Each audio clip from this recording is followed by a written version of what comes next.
কৃষ্ণ শংকৰ মাধৱ গুৰু হৰি ৰাম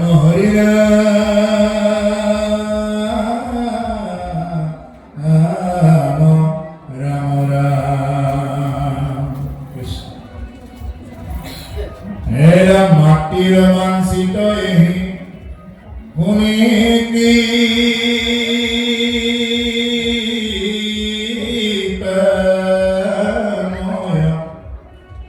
মনে প্রভু ভিনন্দা করিয়া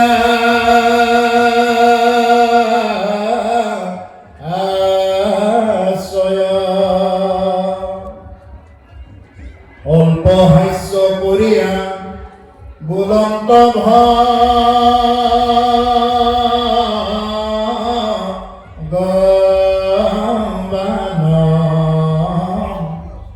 শুনা প্রত্যুত্তর নাম হইয়া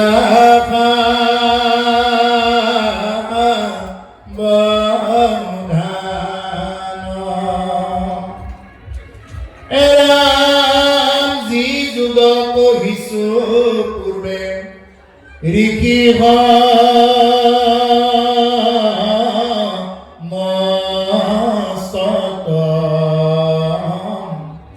ও তাকো আজি তোজু আগে কৰিব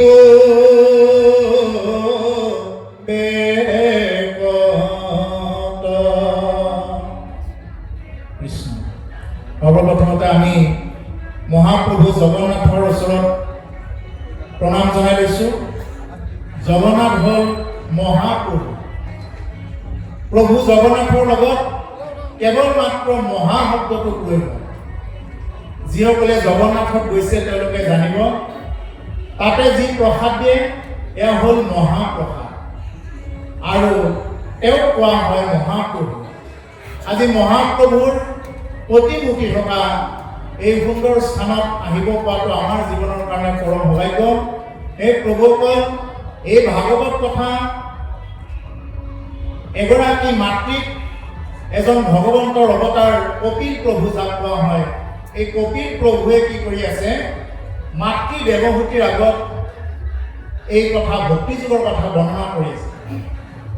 আৰু এই কথাখিনি কোনে কাক কৈ আছে? মহাৰাজ পৰীক্ষিত মহামুনীন্দ্ৰ মহন্ত ভূপদেৱে এই ভাগৱত কথা কৈ আছে। প্ৰভুসকল পৰীক্ষিত আছিলে মৃত্যুমুখী লোক আৰু আমিও ঠিক তেনেকুৱাকৈ মৃত্যুমুখী লোক। ৰজা পৰীক্ষিতৰ যেনেকুৱাকৈ 7 দিন সময় আমাৰো ঠিক 7 দিন সময়। সোম মঙ্গল বুধ বৃহস্পতি শুক্ৰ শনি ৰবি এই 7টা বাৰৰ ভিতৰতে ৰজা পৰীক্ষিতে মৃত্যু হ'ব বুলি জানিছিল। এইটো ৰজা পৰীক্ষিতৰ জীৱনৰ কাৰণে পৰম দুৰ্ভাগ্য। আৰু আমাৰ দুৰ্ভাগ্যৰ কথা হ'ল আমি নাজানো যে কোনটো 7 দিনত মৰিম, কিন্তু আমাৰো সেই 7টা দিনেই পূৰ্ব। আমি সোমবাৰ মঙ্গল বুধ বৃহস্পতি শুক্ৰ শনি ৰবি এই 7টা বাৰৰ ভিতৰত এটা নহয় এটা বাৰত মৰিব গৈ আছো। কিন্তু ৰজা পৰীক্ষিতে জানিছিলে যে তেওঁ অহা 7 দিনত মৰিব। আমি নাজানো কোনটো 7 দিনত মৰিম। এই হ'ল ৰজা পৰীক্ষিত আৰু আমাৰ মাজত এটা প্ৰধান পাৰ্থক্য। সেইকাৰণে ৰজা পৰীক্ষিততকৈ আৰু খুব চৰাকৈ আমি কি কৰিব লাগে? কৃষ্ণ কথা শ্ৰৱণ কৰিব লাগে। কৃষ্ণ কথা যদি কোনোবাই একান্ত মনে শ্ৰৱণ কৰিব পাৰে তেতিয়াহ'লে তেওঁ দেহৰ মল আৰু মনৰ মল নাশ কৰিব পাৰে। নিগম কল্পতৰুৰ গৰ্ণিতম হলম সুখ মুখাদমৃত দ্ৰৱ সংযুতম পিবত ভাগৱত ৰসমালয়ম মুহুৰহু ৰসিকা ভুবি ভাগুকা। যদি কোনোবাই এই কল্পতৰু ভাগৱতৰ কথা য'ত নেকি ৰস জড়িত হৈ আছে এই ৰসৰ কথা যদি কোনোবাই ভক্তি সহকাৰে যদি শুনিব পাৰে তেতিয়াহ'লে তেওঁৰ জীৱনত ক্ৰিয়া কৰিবই কৰিব, নকৰাৰ কোনো কথা নাই। কিন্তু ভাগৱত শুনিব লাগিলে আমি কেনেকৈ শুনিব লাগিব? আমি ভিতৰৰ পৰা অন্তৰকৰণে শ্ৰদ্ধা সহকাৰে যদি ভাগৱত শুনো, তেওঁ য'তেই নাথাকক যিয়েই নকৰক কিয়, য'তেই জন্মগ্ৰহণ নকৰক কিয়, তেওঁ ভাগৱতৰ কথা শুনিলে তেওঁ গতি পাবই পাব। ইহলোকত যি গতি পাব লাগে আৰু পৰলোকত যি গতি পাব লাগে এই দিশটো তেওঁৰ জীৱনত প্ৰাপ্ত হ'বই। প্ৰভুসকল এই যে মহাৰাজ পৰীক্ষিতক ভাগৱত কথা ক'লে মহামুনীন্দ্ৰ মহন্ত সুখদেৱে ভাগৱত কথা নকয় বেলেগ এটা যজ্ঞ কৰিব পাৰিলেহেঁতেন, বেলেগ দান পুণ্য কিবা আয়োজন কৰিব পাৰিলেহেঁতেন। কিন্তু তাকে নকৰি কি কৰিছে সুখদেৱে ৰজা পৰীক্ষিতৰ আগত কেৱল আৰু কেৱল ভাগৱত কৰি শুনাইছে। কিয়? তাৰমানে ভাগৱত আগতে ফল হৈ আছিল পূৰ্বপৰ। যেতিয়া নেকি সুখদেৱৰ মুখে ভাগৱত নামি আহি পৰীক্ষিত কোৱাৰ চলৰে এই ভাগৱত ফলৰ পৰা ৰস হৈ গ'ল। সেইকাৰণে কৈছে চুক মুখাত অমৃত দ্ৰৱ সংযুত। যেতিয়া সুকৰ কথাখিনি যেতিয়া ভাগৱত কথাখিনি মুখেৰে যেতিয়া আহিলে পৰীক্ষিতৰ আগত ব্যক্ত হ'ল, লগে লগে ভাগৱত কি হৈ গ'ল? ফলৰ পৰা ৰস হৈ গ'ল। আৰু তাৰ কাৰণে কি বুলি ক'লে গুৰুজনাই? এই সকল নিগম কল্পতৰু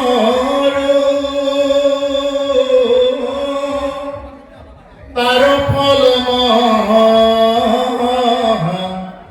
ভাগৱত হুকমুখে ভূমিক ভৈৰৱী ৰহত চতুৰ যিটো জন কৃষ্ণ চৰণে দিয়া মনা পৰম সন্তোষে তিউক ৰসয়মৃত পৰম সন্তোষে তিউক ৰসয়মৃত। সকলো নিগম কল্পতৰু শাস্ত্ৰৰ ভিতৰত ভাগৱতেই মাত্ৰ এখন উত্তম শাস্ত্ৰ। সেইকাৰণে কৈছে ৰসত চতুৰ যিটো জন কৃষ্ণৰ চৰণে ব্যামন। আজি আমাৰ ভগৱানবাসী ৰাইজৰ যি নেকি কৃষ্ণৰ প্ৰতি মন, এই যে কৃষ্ণৰ প্ৰতি মনটো যে আপোনালোকে যে দেহটো অৰ্পণ কৰিছে আজি ইয়াতে, এই হ'ল আপোনালোকৰ ভক্তি। গতিকে কৈছে ৰসত চতুৰ যিটো জন, আপোনালোকৰ দৰে ৰসত চতুৰ ৰসজ্ঞ লোকসকলেহে এই ভাগৱতৰ ৰসবিলাক আস্বাদন কৰিব পাৰে বা পান কৰিব পাৰে। যি ৰসতে চতুৰ নহয়, তেওঁ যিমান ইয়াত মাইকত নহয় আৰু কিবা শুনি থাকিলেও তেওঁ কেতিয়াও কৃষ্ণ কথাৰ ৰস আস্বাদন কৰিব নোৱাৰে। আৰু যদি তেওঁ যদি মানে ৰসজ্ঞ হয় তেতিয়াহ'লে এই ভাগৱতৰ ৰস তেওঁৰ জীৱনত পান কৰিব পাৰিব। যেনেদৰে এটা গিলাচত যদি আমি অকণমান চেনিয়ৰ নিমখ অকণমান লৈ যদি ঘাটি থাকোঁ তেতিয়াহ'লে অতি সোনকালে ঘাট খাব। কিন্তু তাতে যদি বালি আৰু শিল অকণমান লৈ ঘাটি থকা হয় তেতিয়াহ'লে ঘাট নাখাব। ঠিক তেনেকুৱা কথা প্ৰভুসকল, যিয়ে নেকি ভাগৱতৰ লগত জড়িত বা যিসকল নেকি মানে ঈশ্বৰ কৃষ্ণই কৃপা কৰে যাক, তেওঁ কৃষ্ণ কথা কাণ পাতি শুনিব পাৰিবই পাৰিব। এই হ'ল প্ৰভুসকল কথা। এতিয়া কপিল দেৱহূতিৰ সংবাদৰ এই কথাখিনিত আহিছোঁ। মাতৃয় বাঞ্ছিত এহি শুনি কৃপা মই মনে প্ৰভু অভিনন্দা কৰিয়া আছো।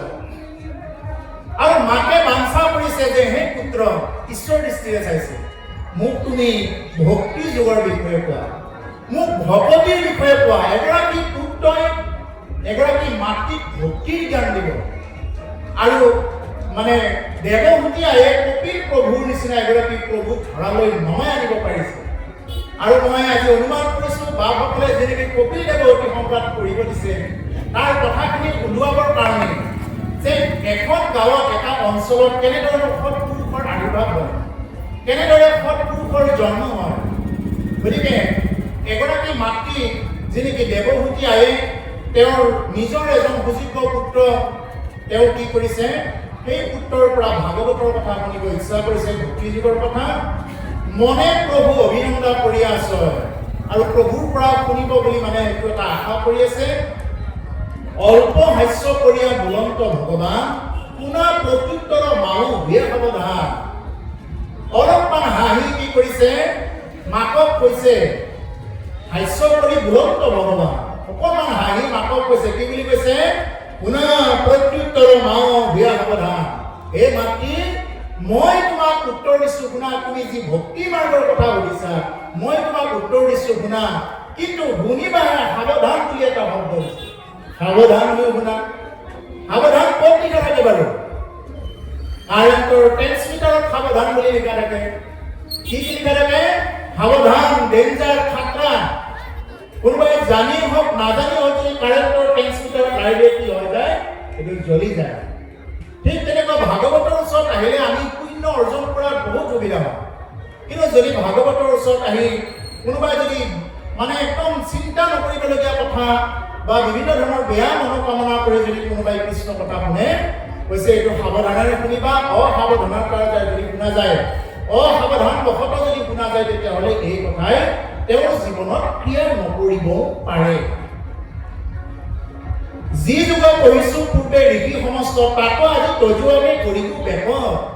যি যুগৰ কথা মই আগতে কৈ আছিলো ঋষি সমস্ত, আজি মই তোমাৰ আগত সেই কথা ব্যক্ত কৰিম। এই বুলি কৈছে। এৰম হি যুগয় অধীন চিত্ত সংযম জ্ঞান চিত্তে খেচি বৰ বন্ধ মুখৰ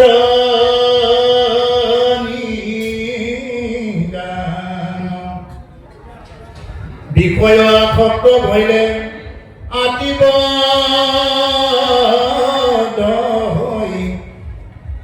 মনোভূত হেতু ভক্তি দিনে নাই। সি যুগ অধীন চিত্ত সংযমৰ জ্ঞান। যি যুগৰ কথা মই তোমাক ক'বলৈ গৈ আছো, এইটো চিত্ত সংযম কৰিব লাগিব। এই যে আমি যে কিবা দেখি থাকো, শুনি থাকো, এই কথাবিলাক অকণমান কি কৰিব লাগিব, এই চিত্তবিলাক অলপ সংযমী কৰিব লাগিব। সংযমতহে কি আছে, আমাৰ যুগ আছে, ভোগত যুগ হ'ব নোৱাৰে। আমি কি কৰিব লাগিব, আমি অকণমান নিয়ম সংযমৰ মাজত চলিব লাগিব। তেতিয়া আমাৰ ভক্তিৰ যিটো নেকি মানে যিটো এনাজৰি, সেইটো এনেই খোল খাই যাব। বিষয় আসক্ত ভইলে আতিবদ্ধ হৈ মন শুদ্ধ হেতু ভক্তি বিনে আন নাই। গতিকে বিষয়ত আসক্ত হ'লে তেওঁ কি হয়, অতিবদ্ধ হয়। যদি কোনোবাই বিষয়ত যদি বৰ বেছি আসক্ত হৈ যায়, বিষয় বাসনাটো সকলোৰে আছে পূৰ্বত, কিন্তু বিষয় বাসনাত যদি কোনোবা বৰ বেছিকৈ আসক্ত হৈ যায়, তেতিয়াহ'লে তেওঁ তাৰ পৰা আৰু ওলাই আহিব নোৱাৰে। যেনেকুৱা বোকাত যদি দুইখন ভৰি খোজ যায়, তেতিয়াহ'লে বোকাৰ পৰা উঠাত যেনেকুৱাকৈ অসম্ভৱ হৈ উঠিব। কোনোবাৰ যদি সহায় নাপায়, তেতিয়াহ'লে তেওঁ তাতে খোজ যাই থাকিব। ঠিক তেনেকুৱা কথা যে বিষয়ত যদি বৰ বেছি আসক্ত হোৱা যায়, কেৱল মোৰ বুলি যদি লৈ থকা যায়, তেতিয়াহ'লে কিন্তু তাৰ পৰা ওলাই অহাটো বহুত টান হ'ব। আমাক কেনেকৈ থাকিব দিছে, গীতাৰ ২য় স্কন্ধত কৈছে যে তুমি পদুম ফুলৰ পাতটো বা কলিটো দৰে হোৱা। পদুমৰ পাত পানী বা বোকাতে জন্ম, পদুম ফুলটো পানী বা বোকাতে জন্ম, কিন্তু তাৰ গাত বোকা আৰু পানী লাগি নাথাকে। আমিও মায়া মোহৰ মাজতেই জন্ম, কিন্তু আমাৰ গাত যাতে আজিৰ দৰে মায়া লাগি নাথাকে। এতিয়া আজি যিসকল বহি আছে, আপোনালোক সৰুৰ পৰা ডাঙৰলৈকে যিসকল বহি আছে ভকতসকল, আপোনালোকৰ এই সময়খিনিত এতিয়া মায়াৰ বন্ধন ছিঙি কি কৰিছে, এতিয়া অকণমান সময় বহিছে। গতিকে এনেদৰে যদি আমি মাজে সময়ে যদি কৃষ্ণ কথাৰ চৰ্চা কৰি থাকিব পাৰোঁ, তেতিয়াহ'লে আমাৰ জীৱনত কি বুলি ক'ব, আমাৰ জীৱনটো পদুম ফুলৰ পাতটো বা কলিটোৰ দৰে হ'ব। কাৰণ যেনেদৰে পদুম ফুলৰ পাত বোকা পানী লাগি নাথাকে, আমিও মায়া মোহত থাকিলেও মায়া মোহে যাতে আমাক লাগি নাথাকে। কৈছে যে মন শুদ্ধ হেতু ভক্তি বিনে আন নাই। যদি মনটো শুদ্ধ কৰিব নোৱাৰে, তেতিয়াহ'লে ভক্তি তেওঁৰ জীৱনত আহিব নোৱাৰে। মনটো শুদ্ধ হ'ব লাগিব পূৰ্ব। এই আখৰটা ওলোটা কৰিলে কি হৈ যাব, নম হৈ যাব। তাৰ ওচৰত নম কৰিব লাগিব, প্ৰভু ভগৱন্তৰ ওচৰত নম কৰিব লাগিব। আৰু ভগৱন্তৰ ওচৰত যদি নম কৰা যায়, নত কৰা যায়, ভকতৰ চৰণত যদি নত কৰা যায় তেতিয়াহ'লে তেওঁৰ জীৱনত ভক্তি এনেই আহিব।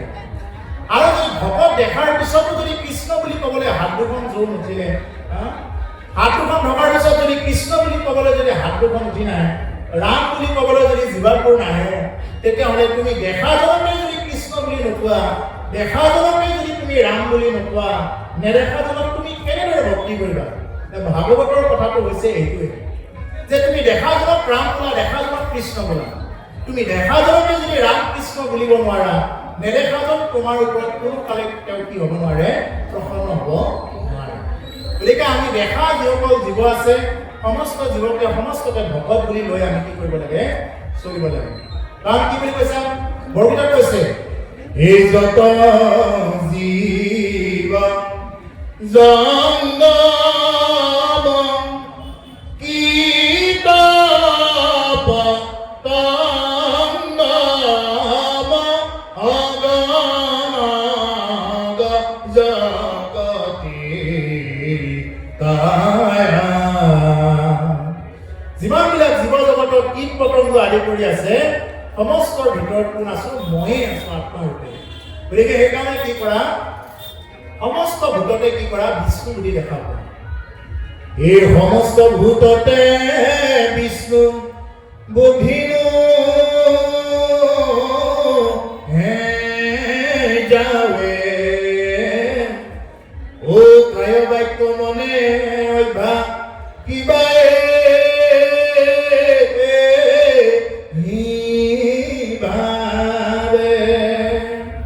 সমস্ত ভূততে বিষ্ণু বুদ্ধি নেদেখা পৰ্যন্ত কায় বাক্য মানে অভ্যাস কৰি থকাৰ নামে হ'ল ভক্তি কৰিব। ইয়াৰ বাহিৰে ভক্তি কিবা ডিঙিত গামোচাখন ল'লেহে যে ভক্তি হ'ব, বা এনেকে যে একদম ধুতি চোলা পিন্ধি ফুৰিলে বা একদম চাদৰ মেখেলা বগা সাজ পিন্ধিলেহে যে ভক্তি হ'ব, এনেকুৱা নহয়। আমি ভাগৱত অনুষ্ঠানত আহিলে পাৰিলে ড্ৰেছত আহিব লাগিব সামাজিকভাৱে, কিন্তু ঘৰত চলি থাকোঁতে আপুনি প্ৰতিটো সময়ত অটুক পিন্ধি থাকিব নোৱাৰিব পাৰে, কিন্তু প্ৰতিটো সময়ত আপুনি ৰাম নাম কৃষ্ণ নাম লৈ থাকিব পাৰে। আৰু ৰাম নাম কৃষ্ণ নাম যদি কোনোবাই লৈ থাকিব পাৰে তেওঁৰ জীৱনত ভক্তি আহিবই আহিব। আৰু তেওঁ সমস্ত শাস্ত্ৰ অধ্যয়ন কৰিছে, সমস্ত জানে, কিন্তু তেওঁৰ জীৱনত যদি নাম উচ্চাৰণ কৰা নাই তেতিয়াহ'লে তেওঁৰ একো হোৱা নাই। গতিকে আজি কপিল প্ৰভুৱে মাতৃ দেৱহতীৰ আগত কৈছে যে মন শুদ্ধ হেতু ভক্তি বিনা নহয়। গতিকে মন শুদ্ধ হ'লেহে কি হ'ব? মানে আমাৰ গোটেই চিত্ৰবিলাক শুদ্ধ হ'ব, নহ'লে কিন্তু নহ'ব। এৰম ভক্তি ভে কল্যাণ পথ পহিল বুজাই ও ঈশ্বৰত চিত্ত দিলে মুকুত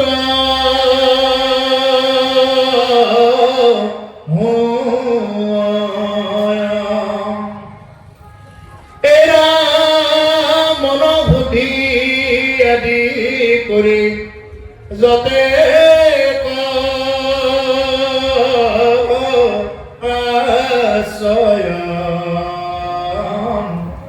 সৎসংগ হবাৰে মূল জানিবা নিশ্চয়। এই মাতৃ কোনে কৈছে? মাতৃ বুলি কপিল মুনিয়ে মাতৃ দেৱহতীৰ আগত কৈছে, হে মাতৃ ভক্তিহে কল্যাণৰ পথ পহিলো বুজায়। আমি যদি জীৱনত সঁচাই যদি কল্যাণ চাওঁ, সঁচাই যদি জীৱনটো যদি কল্যাণৰ পথত যাবলৈ হয় তেতিয়াহ'লে কি কৰিব লাগিব? ভক্তিক তেওঁৰ জীৱনত ল'ব লাগিব। আৰু ভক্তি নাথাকিলে তাৰ বিপৰীতটো কি হ'ব? অভক্তি হ'ব, অনাচাৰ বেবিচাৰ হ'ব। যেনেদৰে দিনৰ বিপৰীত ৰাতি, পোহৰৰ বিপৰীত আন্ধাৰ, বিপৰীতটো আছে, ভালৰ বিপৰীত বেয়া আছে, কলাৰ বিপৰীত বগা আছে, ঠিক তেনেকুৱা যিয়ে ভক্তি নাথাকে তেওঁ নিশ্চয় অভক্তিত থাকিব লাগিব। গতিকে সেইকাৰণে যদি সঁচাকৈ যদি নিজৰ কল্যাণ চোৱা, যদি দেশৰ দহৰ যদি কল্যাণ চোৱা, তেতিয়াহ'লে ভক্তিৰ পথত আহা, ভক্তিহে কল্যাণ কৰিব পাৰিব। ঈশ্বৰত চিত্ত দিলে মুকুত হয়।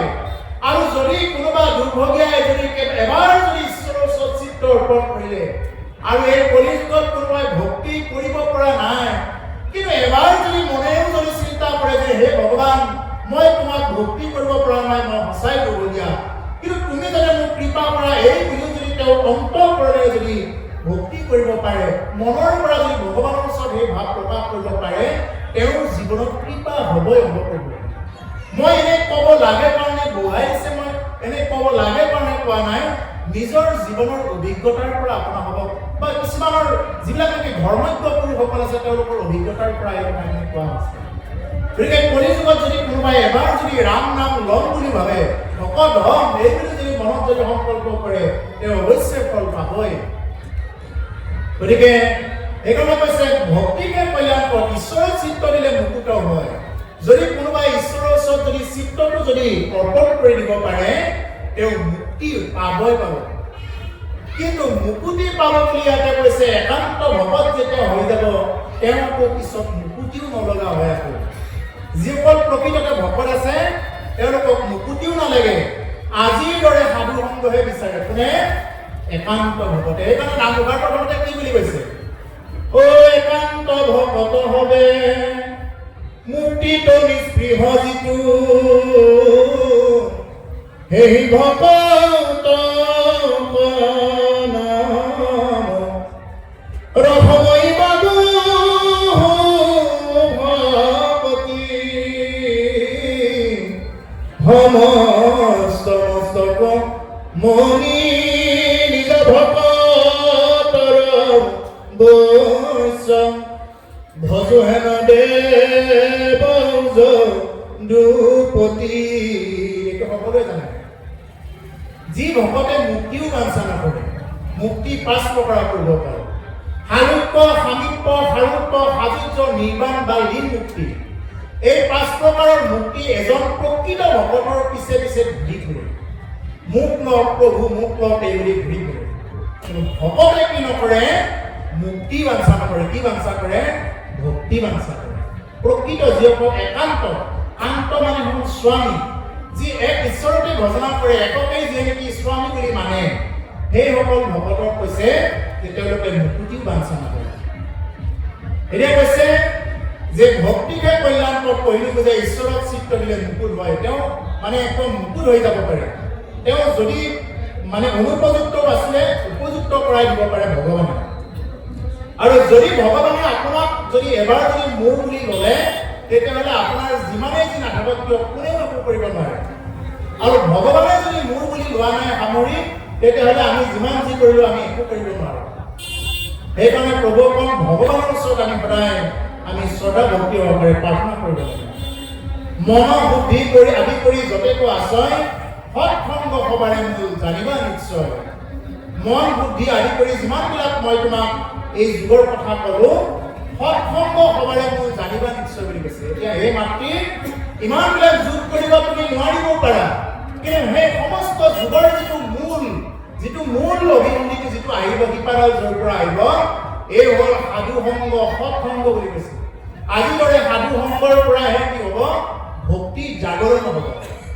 যদি সাধু সংগই অনুসৰণ কৰা নাই যদি শ্ৰৱণ কীৰ্তন কৰা নাই তেতিয়াহ'লে তেওঁৰ জীৱনত ভক্তি আহিব নোৱাৰে এইকাৰণে কি কৈছে সাধু সংগ অনুসৰা শ্ৰৱণ কীৰ্তন কৰা পৰিহৰা পাখণ্ড আচাৰ কেৱল সাধু সংগ অনুসৰণ কৰা য'ত সাধু ভকত আহিছে বুলি গম পোৱা য'ত কৃষ্ণ কথা হৈছে বুলি গম পোৱা তলৈকে তুমি গুচি যোৱা আৰু শ্ৰৱণ কীৰ্তন কৰা শ্ৰৱণ মানে কাণেৰে শুনা কীৰ্তন মানে চাপৰি বজোৱা শ্ৰৱণ কীৰ্তন কৰিলে পৰিহৰা পাখণ্ড আচাৰ আচৰণবিলাক এনেই নিজে নিজে নোহোৱা হৈ যাব লাগে যেতিয়া ভকতৰ আচৰণত যেতিয়া ভকতৰ লগত যেতিয়া চলা যাব নামঘোষাত এইকাৰণে কৈছে এই কৰ্ণপতে ভকতৰ হিয়াতম প্ৰৱেশী হৰি দুৰ্বাসনা হৰে মস্তয় ও জল ৰজকে কমল যেহেন হৰত কালে স্বভাৱতে নিৰ্মল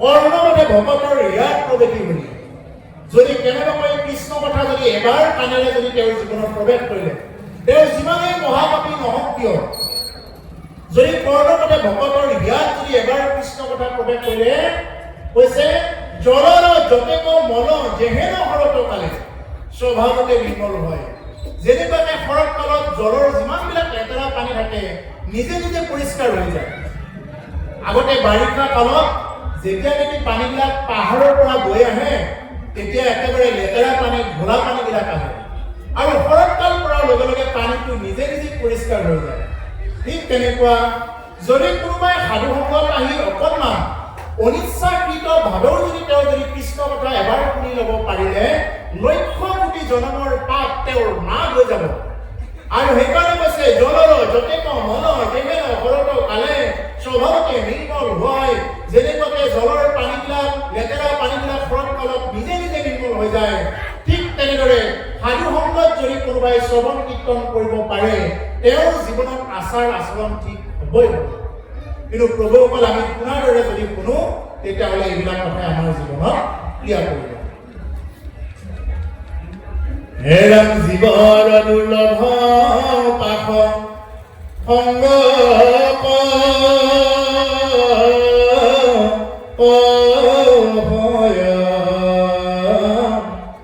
কিন্তু দুৰ্জনৰ সংগ এৰিবে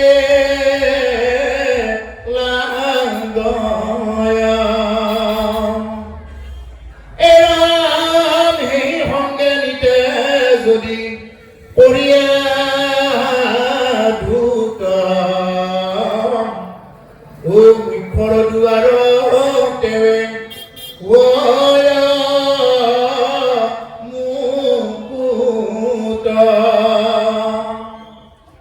জীৱৰ দুৰ্লভ পাশ সংগ হয়। জীৱৰ দুৰ্লভ পাশ হ'ল সংগ। প্ৰভুসকল সংগ আমি কি সংগ লৈছো? আমি সাধু সংগ লৈছো নে অসাধু সংগ লৈছো? যদি জীৱনত সাধু সংগ অনুসৰণ কৰা যায় তেতিয়াহ'লে তেওঁৰ জীৱনত প্ৰভু ভগৱানে কৃপা কৰিবই কৰিব। আৰু সাধু সংগ নল'লে তেওঁ নিশ্চয় অসাধুৰ সংগই ল'ব লাগিব। যদি তেওঁ সাধু সংগত নাহে তেতিয়াহ'লে নিশ্চয় তেওঁ অসাধুৰ সংগতে ঘূৰিব লাগিব, নহ'লে ক'ত যাব? কিবা নহয় কিবা এটা এই দুটা মাৰ্গৰ ভিতৰত ক'ৰবাত নহয় ক'ৰবাত এটাত তেওঁ গুচি যাব লাগিব। গতিকে সেইকাৰণে কৈছে জীৱৰ দুৰ্লভ পাশ সংগ নহয়, কিন্তু দুৰ্জনৰ সংগ এৰিব লাগিব।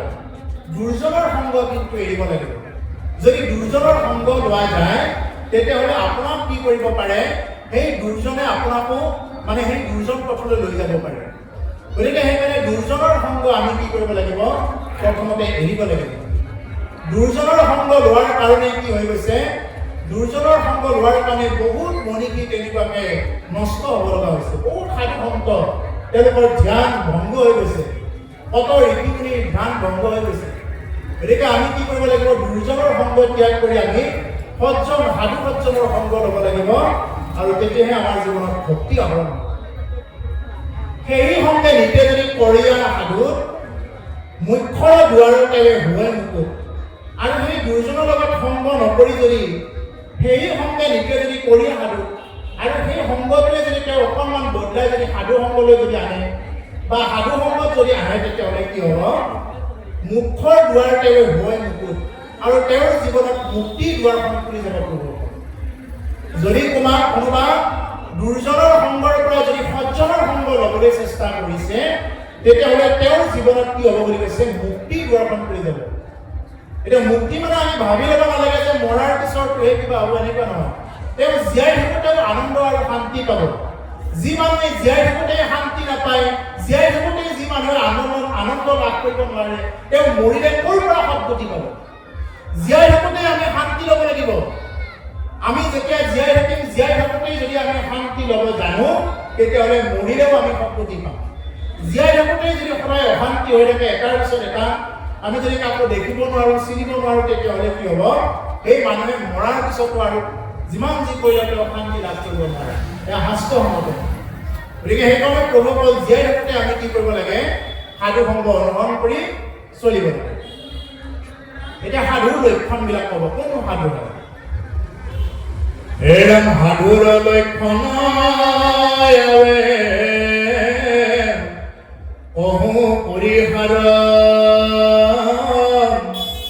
হৈ কৰুণা চিত্ত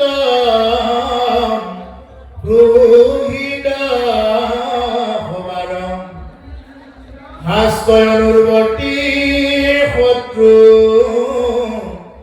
নাহি উত ভুকিল গুণে মাত্ৰ তাৰ ভূষণ। সাধুৰ লক্ষণ হবে কহু পৰিহাৰ। এতিয়া সাধুৰ লক্ষণবিলাক কৈছে, কি কৈছে? কৰুণা চিত্ত সুহিত হবা। সাধু অকল কেনেকুৱা হ'ব? কৰুণা সম্পন্ন হ'ব। কৰুণা সমস্ত জীৱকে প্ৰাণ ধৰি ভাল পায়। যি সাধু তেওঁ ইচ্ছা কৰিলে হাঁহ এটাৰ ডিঙিটোত ধৰি মাৰি নেপেলায়, বৰা এটাৰ ডিঙিটোত মোচাৰি মাৰি নেপেলায়। কি কৰিব? যিয়ে সাধুত তেওঁ সমস্ত জীৱৰ ভিতৰত আত্মাৰাম দেখিব। কোনোবা এজন মানুহ আছে তেওঁক লুকাবলৈ চেষ্টা নকৰিব। এই হ'ল সাধুৰ লক্ষণ। তুমি মোক ফাঁকি দিবা, মই তোমাক ফাঁকি দিছো, কিন্তু 14জন সাক্ষী আমাৰ লগত যে বহি আছে, এই 14জন সাক্ষীয়ে যে দেখি আছে, গতিকে তুমি কাক ফাঁকি দিবা? তাৰ উপৰি ভগৱন্ত পুৰুষেতো চাই আছে, নিৰ্ণয় কৰি আছে কি কৰিছে। গতিকে সেইকাৰণে প্ৰভুসকল ইয়াতে কৈছে যি সাধুৰ লক্ষণটো হ'ল ভয় কৰুণা চিত্ত পুহি থবাৰ। চিত্তটো কৰুণা হ'ব, সকলোৰে প্ৰতি দয়া প্ৰেম ভাৱ আৰু পুহি থব, আনক সহায় কৰি ভাল পাব, অৰ্থাৎ পৰোপকাৰ কৰি ভাল পাব। পৰোপকাৰে পুণ্যম। যদি কোনোবাই পৰোপকাৰ কৰিব পাৰে, পৰোপকাৰ কৰিলেহে পুণ্য অৰ্জন হ'ব। যদি পৰোপকাৰেই কৰিব নাজানিলে তেওঁ পুণ্য অৰ্জন কেতিয়াও কৰিব নোৱাৰে। প্ৰভুসকল আমি যিমানবিলাক গছ লতিকা যিমানবিলাক চাই আছো, এই সমস্তবিলাকে কি কৰি আছে? আমাক পৰোপকাৰ কৰি আছে। গায়ে নিজে গাখীৰ নাখায়, মানুহক খুৱায়। কিছুমান গছে এটা ফলো তেওঁ নিজে নাখায়। এটা কমলাবিলাক আজি আগবঢ়াইছে নিশ্চয়, আপেল আঙুৰ, কিন্তু গছডালে নিজে আপেল এটাও খোৱা নাই। কাক খুৱাইছে? মানুহক খুৱাইছে। খোৱা। আৰু কিছুমান গছ আছে হয়তো ফল দিয়া নাই, কিন্তু প্ৰচণ্ড ৰ'দত থিয় হৈ ছাঁ দিছে। আমি খুব গৰমৰ পৰা গৈ মানুহ অন্য জীৱ জন্তুৱে তাৰ তলত আশ্ৰয় লৈছে। আৰু কিছুমান এনেকুৱা ডাঙৰ ডাঙৰ বৃক্ষ আছে, এইবিলাকে প্ৰচুৰ পৰিমাণে অক্সিজেন দিছে, অৰ্থাৎ পৰোপকাৰে পুণ্যম। নদীয়ে পানী দিছে, পানী গৈ আছে, কিন্তু নিজে নাখায়, খুৱাই আছে। খোৱা। মানুহে গা ধুইছে, জীৱ জন্তুৱে খাইছে, খোৱা। এইটো হ'ল পৰোপকাৰে পুণ্যম। পৰৰ উপকাৰ কৰিব পাৰিলেহে পুণ্য অৰ্জন কৰা যায়। যদি আমি মানুহ হৈ মানুহৰ জনম ধৰি যদি আমি আনৰ উপকাৰৰ কাৰণে চিন্তাই নকৰিলো, কেৱল মোৰ নিজৰ কাৰণে, মোৰ পেটটোৰ কাৰণে যদি চিন্তা কৰিব লগা হয়, তেতিয়াহ'লে মানুহ নহয় অন্য বিষয় জীৱ জন্তু কি কৰি আছে? সেই উপভোগ কৰি আছে। সেইকাৰণে নামঘোষাত মাধৱদেৱে বাৰ কৈছে, এই বিষয় সম্বন্ধ সুখ সমস্ত উজনিতে পাই, হৰি সেৱা একথা নাই, হৰিৰ সেৱাৰ যোগ্য কেৱল মনুষ্য তনু, জানি পুৰা হৰি গুণ গাইৰা। ও জানি পুৰা হৰি গুণ গাই। বিষয় সম্বন্ধীয় সুখবিলাক সমস্ত জুনিতেই পাই কৰিব। গাহৰিটোৱে আমাতকৈ বেছি ভালকৈ খাই আছে, বেছি ভালকৈ খাই আছে। আমি মানুহে যিমানেই টকা নাথাকক কিয়, যিমান খাবৰ কাৰণে বস্তু নাথাকক কিয়, কিবা যদি পেট ভৰাই যদি কিবা খাব দিয়ে চিন্তা কৰিব লগা হয়। এইটো খালে জানো বা মোৰ কিবা হৈ যায়, কিবা প্ৰেছাৰ জানো হৈ যায়, চুগাৰ জানো হৈ যায়। মানুহৰ মন যেতিয়ালৈকে নাথাকে, নাথাকোতে এটা বেজাৰ, আৰু থকাবিলাকৰ একো বেজাৰ মানে খাব নোৱাৰে, বস্তুটো খাব নোৱাৰে, আৰু কিছুমানে খাই হজম কৰিব নোৱাৰে। এইবিলাক হ'ল মানুহৰ বেজাৰ। গতিকে কৈছে বিষয় সম্বন্ধীয় সুখ সমস্ত জুৰিতে পায়, সমস্ত জুৰিতে পাই আছে বিষয় সম্বন্ধীয় সুখবিলাক। অন্য জীৱ জন্তুৱে খাই আছে, মানুহো খাই আছো। অন্য জীৱ জন্তু টোপনি গৈ আছে, মানুহো টোপনি গৈ আছো। অন্য আৰু আমাৰ মাজত কোনো পাৰ্থক্য নাই। এটাই পাৰ্থক্য আছে যে মনুষ্য হ'ল ঈশ্বৰৰ পুত্ৰ, হৈছে অমৃতেশ্ব পুত্ৰ, অমৃতৰ সন্তান। ঈশ্বৰ যেনেকুৱা দেখিবলৈ, ভগৱান যেনেকুৱা, মানুহ ঠিক তেনেকুৱা কৰি বনাইছে। গতিকে সেইকাৰণে মানুহে কি কৰিব পাৰে? অমৃতেশ্ব পুত্ৰ, অমৃতৰ সন্তান মানৱে কি কৰিব পাৰে? হৰিৰ নাম লৈ তেওঁ কৰিব পাৰে। অলিত জন্ম লৈ হৰিৰ সেৱা যদি মনুষ্য জন্ম পোৱাৰ পিছতো নকৰিলো, ইয়াতকৈ দুৰ্ভগীয়া আৰু কোনো নাই। সেইকাৰণে কৈছে আমি তিনিটা ধন্যৰ অধিকাৰী, আমি প্ৰতিপঠিত হৈ আছো। কলিকালত জন্মগ্ৰহণ কৰি 1 নম্বৰত ধন্য, ভাৰতবৰ্ষত জন্মগ্ৰহণ কৰি 2 নম্বৰত ধন্য, আৰু মনুষ্য শৰীৰ লাভ কৰি আমি তিনিটা ধন্যৰ অধিকাৰী হৈছো। আৰু এটা ধন্যৰ অধিকাৰী হ'ব লাগে, এইটো হ'ল আমি যাক মানে মন লাগে, যেনেকুৱা আমাক মহাপুৰুষে যি মাৰ্গ দিছে, সেই মাৰ্গত চলি এজন উপযুক্ত গুৰু নিৰ্বাচন কৰি আমি সেইমতে পন্থা, মহাজনসকলে যি পন্থাৰে গতি কৰিছে আমি সেই পন্থাৰে যাব লাগে। এই হ'ল আমাৰ শাস্ত্ৰসন্মত কথা। এইখিনি যদি কৰা যায় তেতিয়াহ'লে জীৱনটো কি হ'ব, তেওঁৰ জীৱনটো বহু উচ্চ খাবলৈ তেওঁ আগুৱাই যাব পাৰিব। গতিকে প্ৰভুসকল ইয়াতে আছে সাধুৰ লক্ষণ কৰুণাচিত্ত হ'ব, শাস্ত্ৰ অনুৱৰ্তী শক্তি নাহি উপপন, সুখীল গুণেহে মাত্ৰ তাৰৰ ভূষণ। এতিয়া যিসকল সাধু সন্তবিলাকে আনৰ শত্ৰু জ্ঞান নকৰে, যদি এজন গুৰু হয় যদি তেওঁ যদি আনৰ শত্ৰু জ্ঞান কৰে, এজন যদি গুৰুস্থানীয় ব্যক্তি হয়, এজন যদি ভকত হয়, তেওঁ যদি আনক যদি শত্ৰু জ্ঞান কৰে তেতিয়াহ'লে তেওঁ কিহৰ ভকত হ'ব, তেওঁ মানে গুৰুতুল্য ব্যক্তি হ'ব। তেওঁ শত্ৰু জ্ঞান কৰিবই নোৱাৰিব। আৰু যিয়ে নেকি শত্ৰু জ্ঞান কৰে তেতিয়াহ'লে কি হ'ব, মাধৱ পুৰুষে নাম ঘৰত কৈছে, হে আপুনি আপোনাৰ বন্ধু, আপুনি আপোনাৰ শত্ৰু, আপুনি আপোনাৰ মাৰে, ও হৰিকম ভজি নৰে আপুনি হোৱাই নষ্ট, হৰি ভজি আপোনাৰ তাৰে ৰাম, ও হৰি ভজি আপোনাৰ তাৰে। কোন কাৰ শত্ৰু আছে ইয়াত, কোন কাৰ মিত্ৰ আছে, দুদিনীয়া এইবিলাক চব কৈছে আপুনি আপোনাৰ বন্ধু, তুমি তোমাৰ নিজে নিজৰ শত্ৰু। যদি এজন গুৰুস্থানীয় ব্যক্তি আমাৰ শত্ৰু ত্যাগ কৰে তেওঁ নিজে নিজৰ শত্ৰু, আমি নিজে নিজৰ মৃত্যু। নিজৰ জীৱনটো যদি আমি চলাব জানো তেতিয়াহ'লে আমি নিজৰ জীৱনটো আমি শত্ৰু কৰি তুলিব পাৰিম, আমি মিত্ৰ কৰি তুলিব পাৰিম। গতিকে সেইকাৰণে প্ৰভুৱে কয় হৰিক নভজি কৰে আপুনি হয় নষ্ট। যিয়ে নেকি হৰিক ভজনা নকৰে, বাহিৰা কথাত যিয়ে নেকি গুৰুত্ব দিব, বিষয় সংসাৰী কথাত যিয়ে নেকি বেছিকৈ গুৰুত্ব দিব, হৰিক নভজি কৰে আপুনি মই নষ্ট, তেওঁ নিজে নিজে নষ্ট হৈ যাব, আমাক একো নষ্ট কৰিব নোৱাৰে। যিজন গুৰুস্থানীয় ব্যক্তিয়ে, যিজন ভকতে আনৰ অহিত চিন্তা কৰে, কোনো জীৱক সমান বুলি নাভাবে, কেৱল শত্ৰু জ্ঞান কৰে, সেইজন যোনেই নহওক কিয় তেওঁ কেতিয়াও সেই স্থান প্ৰাপ্ত হ'ব নোৱাৰে। গতিকে সেইকাৰণে হৰিক নভজিলে আপুনি হয় নষ্ট, হৰি ভজি আপোনাৰ বটে। হৰিক নভজাকে যদি কোনোবাই থাকে তেওঁ নিজে নিজে নষ্ট হৈ যাব, হৰি ভজিলেহে তেওঁ নিজক কি কৰিব পাৰিব, তাৰিব পাৰিব। আমি ইয়াত যিমানবিলাক দেখা পাই আছো এইবিলাক শত্ৰু বুলি কোনোবাই কাৰোবাক ল'ব, মিত্ৰ বুলি ল'ব, এইবিলাক চব দুদিনীয়া। আজি কোনোবা শত্ৰু হৈ আছে, কালি কাৰোবাৰ মৃত্যু হ'ব, কিন্তু এইবিলাক চব সঁচা নহয়। সঁচা কোনটো, কেৱল হৰিহে সঁচা। তাৰ বাহিৰে আমি যিমানবিলাক দেখি আছো, শুনি আছো, এই সকলো হ'ল কি মিছা।